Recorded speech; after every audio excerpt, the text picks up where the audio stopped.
It began innocuously, a gentle hum of the city outside Claire's apartment, a rhythm she had always found comforting. The air was cool and dry, carrying the faint scent of rain from earlier that evening. Claire had lived alone for several months, adjusting to the quiet and the freedom it brought, though she never realized how fragile that comfort was. That Tuesday, she went to bed as usual, phone charging beside her on the nightstand, notifications turned on, a habit she thought harmless. The time ticked past midnight, the quiet punctuated only by the occasional rumble of distant traffic. She slipped into sleep, unaware that her life was about to fracture along a line of numbers, digits that would haunt her every night. The first ring came suddenly, sharp enough to make her jump. She bolted upright, heart hammering against her ribs, staring at the glowing screen. Unknown number blinked back at her insistently. Her thumb hovered over the decline button as if touching it might somehow invite danger. Hesitation warred with curiosity. Finally, she swiped to answer, her voice soft and uncertain. Hello. There was nothing on the other end at first, only silence that seemed to stretch and thicken the air. Then, a faint whisper, rhythmic and deliberate, punctuated by pauses that made her chest tighten. 333. She laughed nervously, shaking her head, trying to dismiss the chill crawling up her spine. Surely it was a prank. Perhaps someone had discovered her number online and thought it funny to send a mysterious call at an ungodly hour.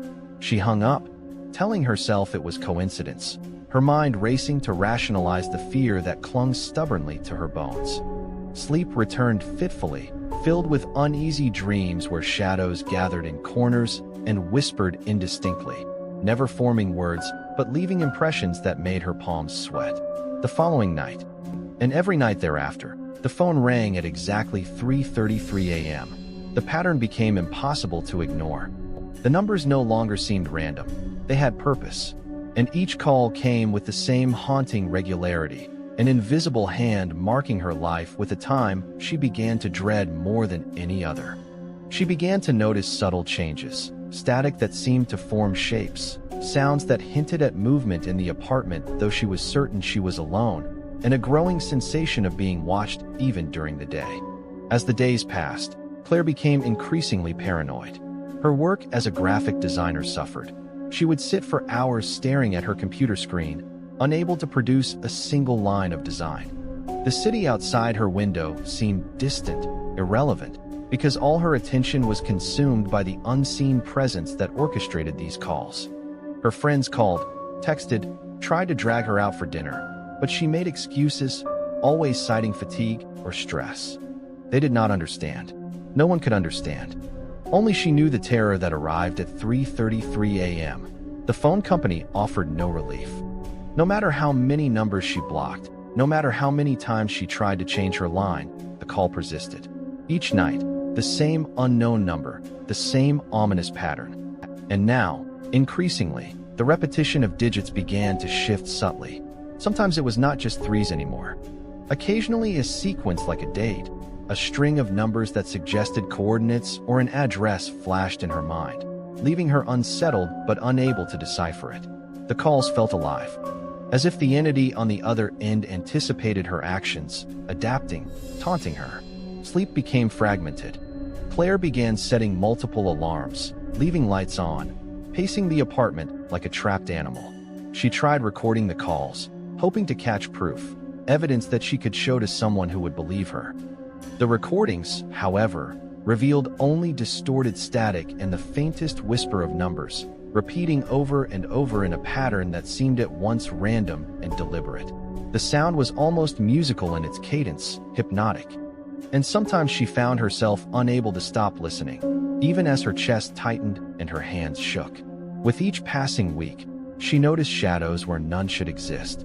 A corner of the living room would darken unnaturally, a reflection in the window that didn't match her movement, subtle distortions in mirrors that made her doubt her own perception. The feeling of being watched intensified.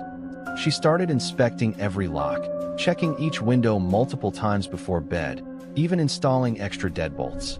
Yet, no matter how secure the apartment seemed, the calls persisted. And with them, the growing certainty that someone, or something, knew exactly where she was at all times. One night, After weeks of exhaustion, Claire resolved to confront the unknown. She left her phone recording, sat in the living room, and waited for 3:33 a.m. The anticipation was unbearable, her body taut, her mind alert to every sound, every flicker of light. When the call finally came, she answered with a trembling voice, prepared to demand answers. The line was silent. Then, a low whisper, "I'm here." Her heart jumped into her throat. She dropped the phone. It skidded under the couch, and she scrambled to retrieve it, convinced her mind was failing.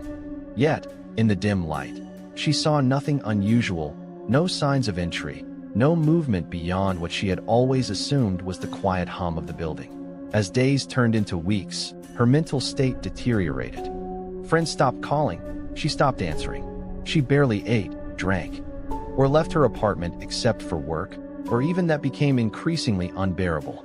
Every day was a countdown to 3:33 a.m., a moment she feared more than anything else. The presence behind the call seemed to creep into her waking hours. A shadow in the kitchen while making coffee, a flicker in the hallway when she returned from errands, the sensation of a gaze pressing into the back of her neck even when the apartment was empty. Then came the photograph. Claire awoke one morning to a notification on her phone. Unknown number. She opened it with trembling hands. It was a photo of her bedroom, taken from above, capturing her sleeping the previous night. Panic surged through her. She ran through every corner of the apartment, checked locks, windows, and doors. Nothing was out of place. She tried to convince herself it was a coincidence, perhaps a reflection, a trick of her imagination, yet the image on the phone was unmistakable. It showed her, exactly as she had been, in a way that no one should have been able to see. The days that followed were a blur of terror and obsession. Claire installed cameras in every room, set motion sensors, and reinforced doors. She no longer slept in her bedroom, choosing instead to spend nights on the living room couch with lights blazing and the phone clutched in her hand. Yet, despite all her precautions, the calls continued. The numbers shifted once again, forming sequences she could not understand. The whispers became words, indistinct but increasingly threatening. "I see you. You can't hide. Soon." Claire's mind began to unravel. She stopped speaking to anyone, stopped leaving messages, stopped trying to rationalize. Her days and nights merged into one endless vigil, an eternal countdown to 3:33 a.m. Her world had contracted into the apartment, the phone, and the relentless presence that haunted both. Shadows took shape, whispers grew bolder, and she began to question the reality of everything around her. Every object seemed a potential instrument of observation. Every reflection in the glass, every corner of the ceiling, every whisper of wind became proof that she was being watched. Claire awoke the next night with a weight pressing down on her chest. Her eyes were dry from staring at the ceiling, her body tense from hours of half-sleep, anticipating the inevitable. She sat up, holding her phone close as the digital clock blinked 3:32 a.m. Every fiber of her being screamed at her to ignore the phone, to put it out of reach, to pretend the previous weeks hadn't happened. But she couldn't. The fear had grown too powerful, woven into every moment of her life. Exactly at 3:33, it rang. The shrill tone ripped through the room, sharper and more insistent than ever. Claire's fingers trembled as she answered. Silence. And then, that familiar whisper. But this time slower, deliberate. "Follow me." Her throat tightened. The words were barely audible, distorted, almost as if they were coming from somewhere behind her, not through the phone. Her eyes darted around the apartment. The shadows seemed heavier, darker. She hadn't moved, yet she felt the air shift as though someone, or something, had stepped closer. Fear propelled her forward. She grabbed the phone and ran through the apartment, scanning each room. Nothing. The camera she had installed moments ago showed nothing unusual, just the empty room she had grown to loathe. Her heart raced, her breath sharp and shallow.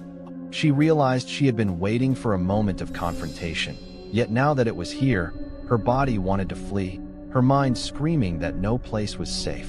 The days that followed were a blur of anxiety. Claire barely ate, barely drank, and slept only when exhaustion overtook fear. She began noticing patterns in the calls.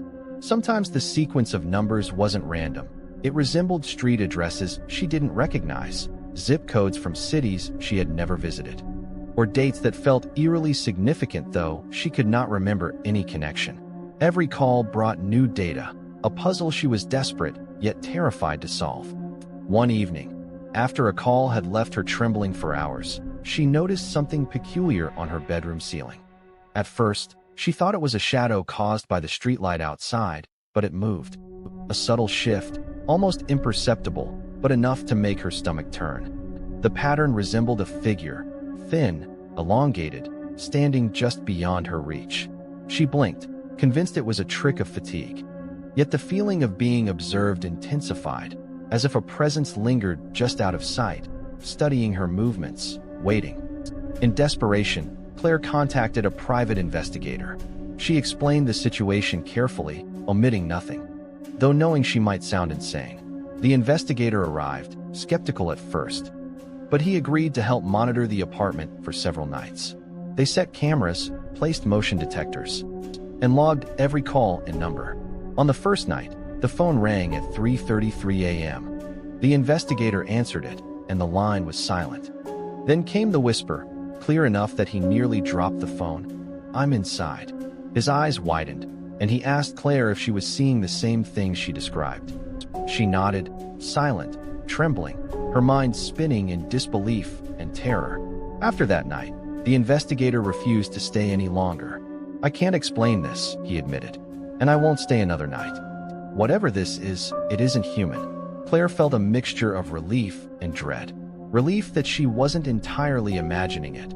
Dread that whatever was haunting her was beyond explanation or control. The following week, she began taking drastic measures. She covered mirrors, reinforced doors, unplugged every electronic device in her apartment except for the phone. She tried to ignore it, distract herself, immerse herself in work, but the calls never ceased. At 3:33 a.m., the phone would ring, and the whisper would come, "Look behind you." One night, she dared to obey. She slowly turned her head, expecting emptiness. Instead, the shadows on the wall elongated unnaturally, forming the outline of a tall figure, indistinct yet undeniable. Panic surged through her, but the figure didn't move. It simply watched, a presence made of darkness and intent, and then dissipated as if it had never existed. Her paranoia escalated. She stopped leaving the apartment entirely, fearing that the entity would follow her. She barricaded windows, installed extra locks, and moved furniture against doors. Yet the calls persisted, accompanied by whispers that grew more insistent, more personal. They began to reference moments in her life that she hadn't shared, secrets she had never spoken aloud. "You're alone," one whisper said. "You always were." Another, "I know your fear." The voice seemed to know her intimately, piercing the deepest layers of her mind. Then came the physical evidence. One night, after a particularly disturbing call, she awoke to find the phone vibrating violently on the floor. She reached for it, hands shaking, and noticed a new message had appeared, a video. The video showed her apartment from an angle she had never seen, high above the ceiling, capturing her sleeping fitfully on the couch. The camera's perspective was impossible. She had secured the ceiling, covered vents, checked locks, and yet the recording existed. Fear rooted her to the spot. She couldn't scream. She couldn't run. Her mind raced for a rational explanation, but none came. Claire's health began to fail. She barely ate, drank sparingly, and her eyes grew hollow from sleepless nights. Yet the calls never stopped. One particularly harrowing night, the voice whispered, "Come outside." Against every instinct, she did. She stepped into the empty hallway, phone in hand, ready to confront whatever was tormenting her. Silence. She crept toward the stairwell. Every step echoed unnaturally. And then, she saw it. A shadow moving just beyond the walls, slipping across the hallway as if it had no mass, no substance, yet undeniably present. Her panic reached a new peak. She tried to flee, but the hallways seemed to stretch endlessly, the exit always just out of reach. Each turn revealed another shadow, another figure, always in her peripheral vision, never fully visible. She ran blindly, feet pounding the stairs, heart racing, lungs burning. The phone rang once more. 3:33 a.m. Its light illuminated the hallway in harsh, unnatural tones. The whisper was clear and commanding. "You can't leave." In the following days, Claire began to document everything obsessively. Every call, every shadow, every whisper, every feeling of being watched. She filled notebooks, spreadsheets, digital files, anything that would help her find a pattern, a solution, a weakness. She reviewed recordings of past calls, but each one revealed only static and numbers, sequences that made no logical sense. But yet her mind increasingly saw purpose in them. The numbers were not random. They were messages, a language she had yet to decipher, a code only she could interpret. Claire's days and nights blurred together, a relentless cycle of fear and obsession. The city outside her apartment seemed distant and irrelevant, as though the world itself had been reduced to the space between her and the phone. She stopped trusting her own senses. Shadows moved differently than they had before, stretching and bending in ways that defied logic. Every object in the apartment felt alive, as if it could betray her at any moment. Even the walls seemed to whisper, echoing her own anxieties back at her. One night, determined to confront the entity, she left all lights on, sat on the couch with the phone clutched in her hands, and waited for 3:33 a.m. The minutes crawled by, each one more agonizing than the last. When the hour finally arrived, the phone rang with a shrill, almost mocking tone. She answered immediately. The line was silent at first. Then came the whisper, "You can't hide from me." The voice was closer now, layered, as if multiple whispers had merged into one. The hairs on her arms stood up. It wasn't just on the phone. She could feel it in the air, pressing down on her, watching, knowing her every move. Terrified but resolute, Claire decided to leave the apartment, convinced that moving would break the connection. She packed a bag hastily, left a note for her friends she never intended to send, and stepped into the hallway. But the moment her foot hit the stairwell, a cold, unnatural draft swept past her, carrying with it the faint sound of numbers. 333, repeated over and over, echoing unnaturally in the stairwell. Panic clawed at her chest. She ran blindly down the stairs, bursting into the street, gasping for air, hoping that once she reached the city lights, she would be safe. It was not over. Across the street, the phone rang again.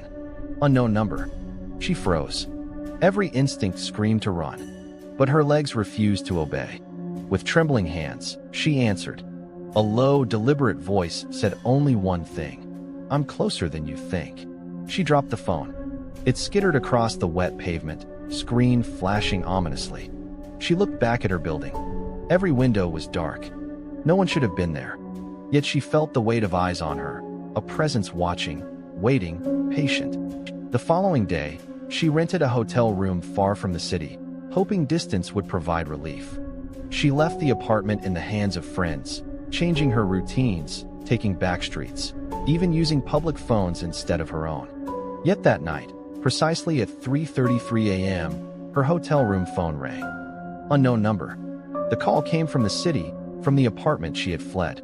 The whisper was unmistakable. "You can't escape." Claire's mind began to fracture.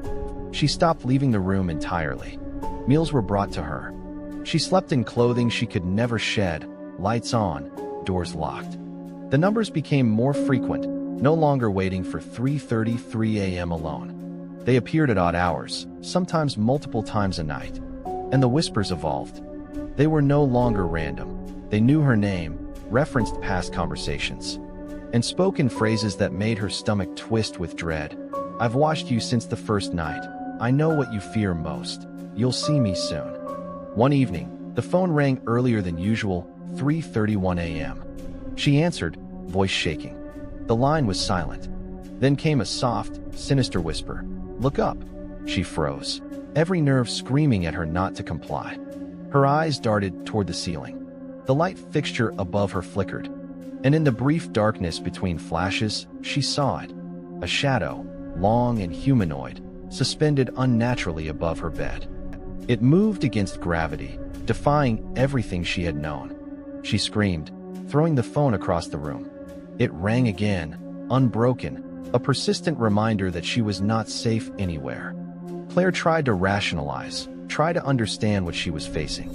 She began to research folklore, legends, anything that could explain an entity capable of manipulating phones and appearing in shadows.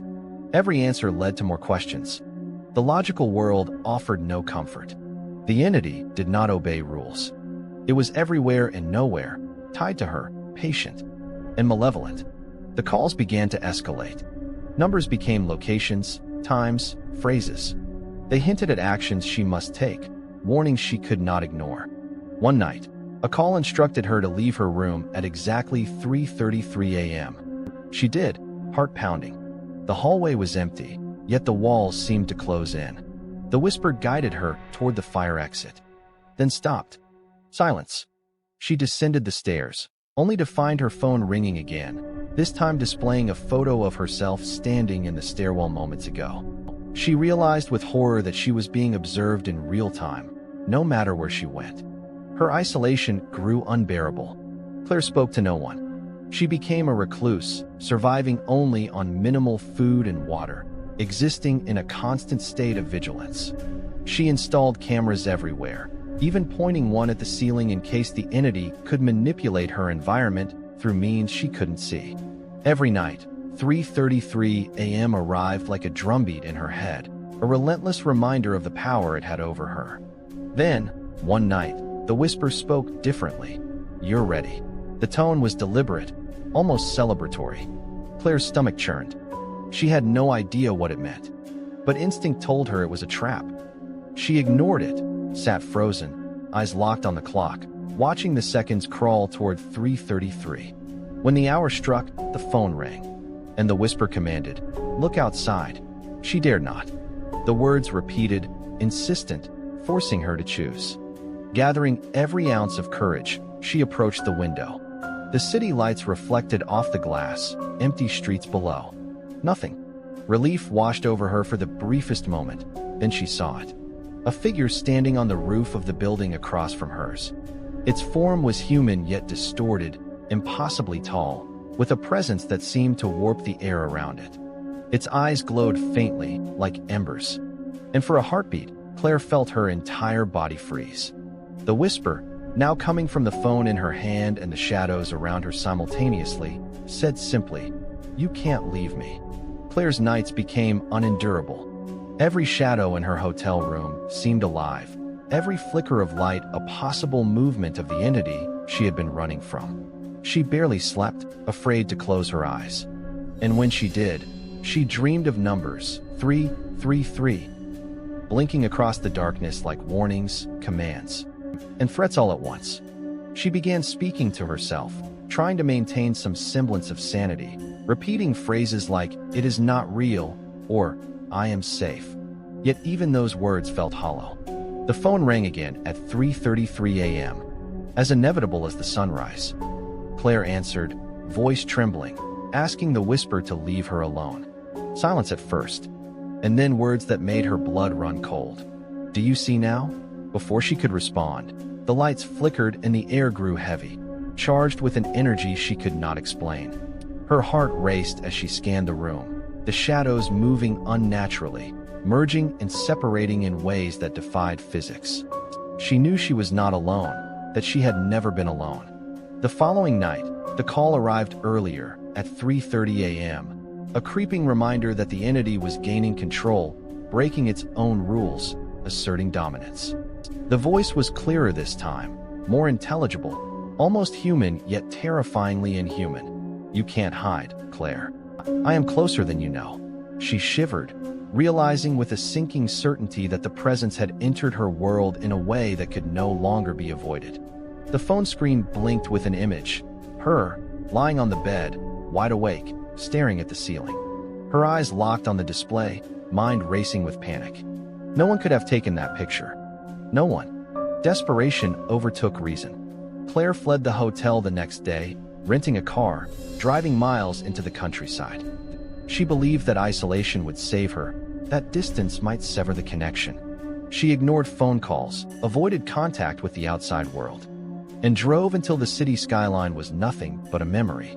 Yet at precisely 3:33 a.m., even in the remote darkness of a lonely road, her phone rang. Unknown number. She answered, tears streaming, whispering a desperate plea for it to stop. The reply was a soft hiss, impossibly close. "You cannot escape me. Not ever." She abandoned the car and ran into the surrounding woods, rain soaking her hair, mud clinging to her shoes. She screamed at the trees, cursed at the wind, pleading with some higher power for relief. The phone rang again, displaying an image that made her stagger backward.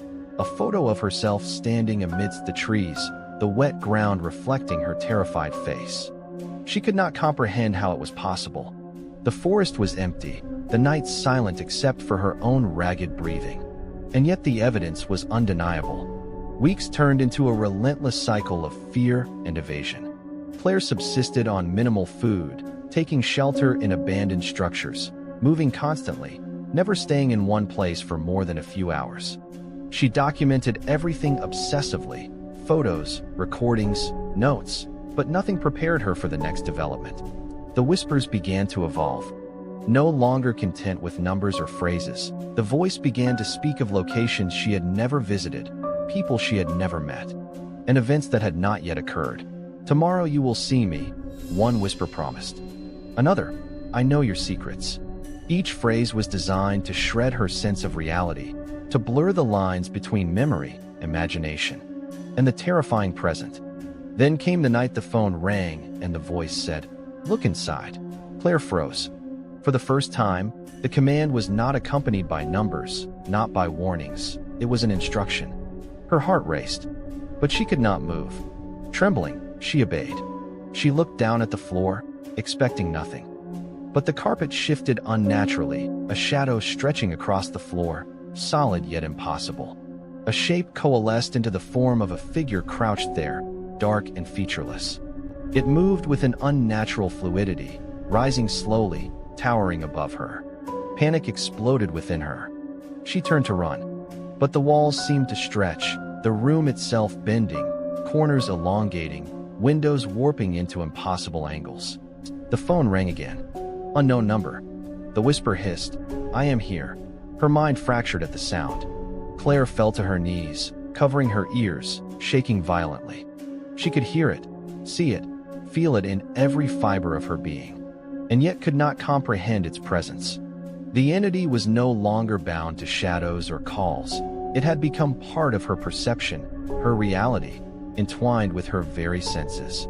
She realized with horror that wherever she went, whatever she did, it would follow. The next day, she sought help from a psychic, someone who claimed to understand forces beyond human comprehension. The psychic listened, eyes widening as Claire recounted the events. She examined the phone, the apartment, and Claire's surroundings. Finally, she spoke. "This is not a prank. This is not human. Whatever is haunting you has latched onto your perception, your life. You cannot run from it. You can try, but it will find you wherever you are. The numbers, the calls, they are the tether. Only by confronting it can you break free." Claire left the psychic, her mind spinning with terror and disbelief. She realized that escape was no longer an option. She could no longer hide. The entity had followed her, shaping reality itself around her fears. She returned to the city, not to the apartment, but to the very heart of the environment that had birthed the torment, determined to face it. She barricaded herself in a small, empty office building, cutting off every means of escape.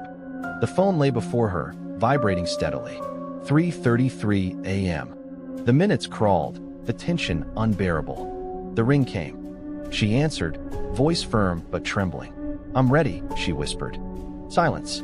Then, as if carried by the shadows themselves, the voice emerged. "You can't deny me." The walls shuddered, lights flickered. As the air thickened, Claire's vision blurred, and the world seemed to tilt.